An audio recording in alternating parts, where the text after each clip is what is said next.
very excited to welcome to the Axios stage for a view from the top conversation their executive director, Dr. Wyatt Decker. Dr. Decker, welcome back to the Axios stage. How are you? Hey, Nick. Good to see you.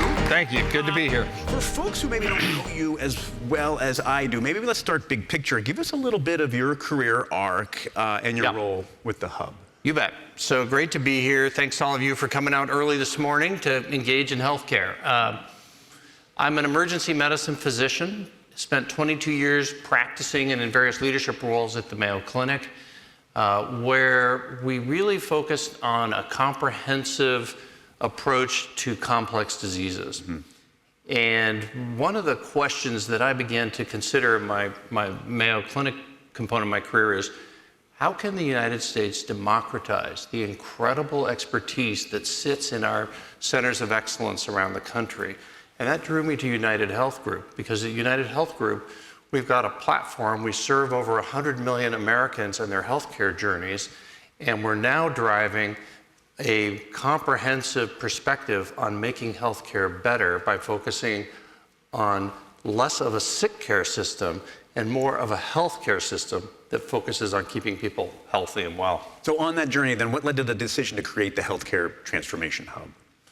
Well, as our conversations already this morning today really point out, there is a pressing need for a clearinghouse around the scientific data on care delivery systems. I submit that all of you in our audience are familiar with the incredible innovations that the United States has promulgated in medications, biopharmacy, in procedures, but we're also actually pretty innovative in care delivery. And there's a growing body of scientific data that tends to get kind of buried in the piles of other scientific articles around how do we deliver care in a way that is patient-centered, that helps give higher quality care, that is more accessible and more affordable. It's like pulling all this research that is like in individual silos and then pushing it forward and delivering it to, like, how does it get to the patient? 100%. Right? And I think our other goal is to really convene thought leaders, as we're doing today, to say, how do we come together across both sides of the aisle and across public and private organizations to make healthcare better? So the aspiration here, transforming healthcare, sounds super easy, small task. Like, where do you even begin?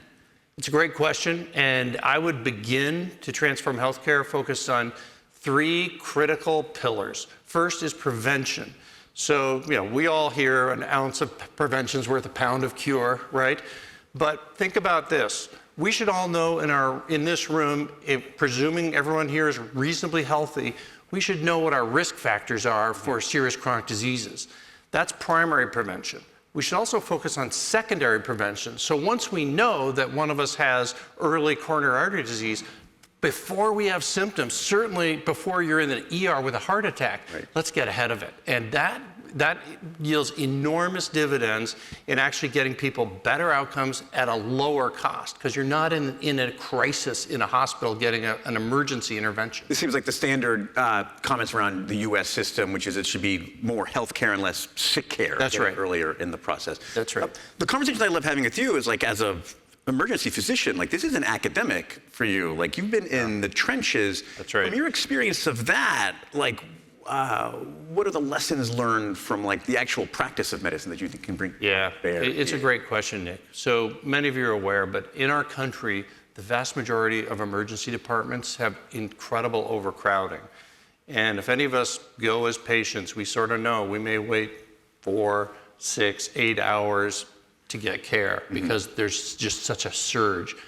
As an emergency physician, I came to the realization, again, this isn't new in the emergency medicine circles, that many, sometimes you can argue the majority of those seeking care in our nation's overcrowded emergency departments could have had their crisis or emergency averted if they had had better access to primary care, specialty care, even been able to fill their medications.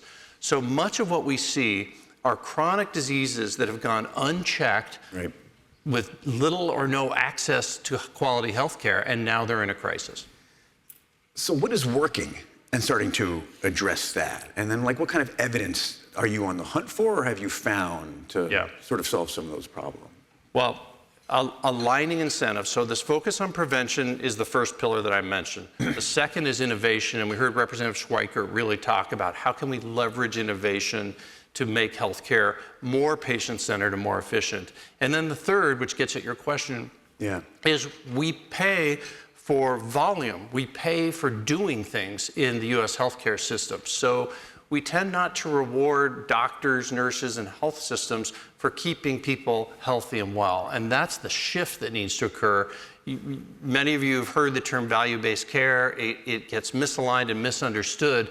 But at its heart is the notion of let's figure out how to pay our clinicians to create the outcomes in the population that we want. So reward doctors and health systems to keep you healthy and well, not just care for you. A little bit of shifting the incentives is sort of what the system is focused on.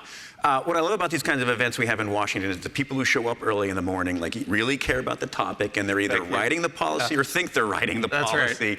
Right. What is the advice you would give to them? Like, how can they help? How can they be a useful force for good in this conversation? I think this journey around aligning incentives is critical. It's been said that every system is perfectly designed to create the outcomes you observe, right? So if we don't like the cost, the complexity, the consumer experience in U.S. healthcare, then let's go to the root cause, which is this transactional fee-for-service system, and let's focus on redesigning it. Now, you have to start somewhere. Stabilize the programs that, by and large, work. Medicare Advantage is a great example of this.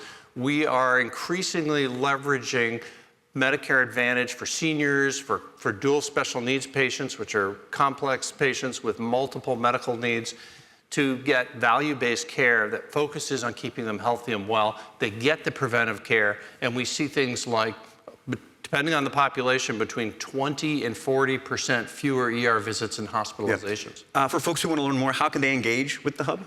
Well, you see it right here, the Healthcare Transformation Hub. We have a website. We are putting things out on Instagram and LinkedIn, so we encourage you to join us.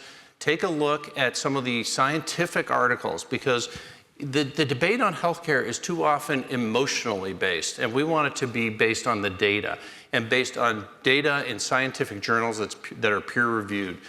Here in our audience today is our Chief Scientific Officer, Dr. Ken Cohen, and he has overseen some research, but we're also serving as a clearinghouse for other research on care models that work, and that's available on our website. Before we get the hook here, I want to end on one fun thing like we end our newsletters. I loved when I talked to you. I always live on one funny ER thing. What's a story you've brought from the emergency room today? Yeah, sure. Happy to share.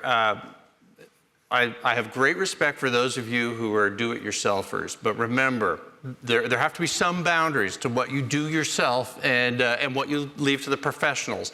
I would submit to you that dentistry is one of those boundaries. So when I got called to see a patient with a burn in his mouth, I thought maybe he'd had too hot a cup of coffee, right. Only to find that he had a dental carrier cavity that he decided to fill himself in his garage with a soldering iron, and had a significant burn in his mouth. So that is news you can use. Leave dentistry to the professionals. That's right. Or you'll see Dr. Decker in the hospital probably soon. Doctor, great to see you again. Huge thanks to the Healthcare Transformation Hub for making today possible.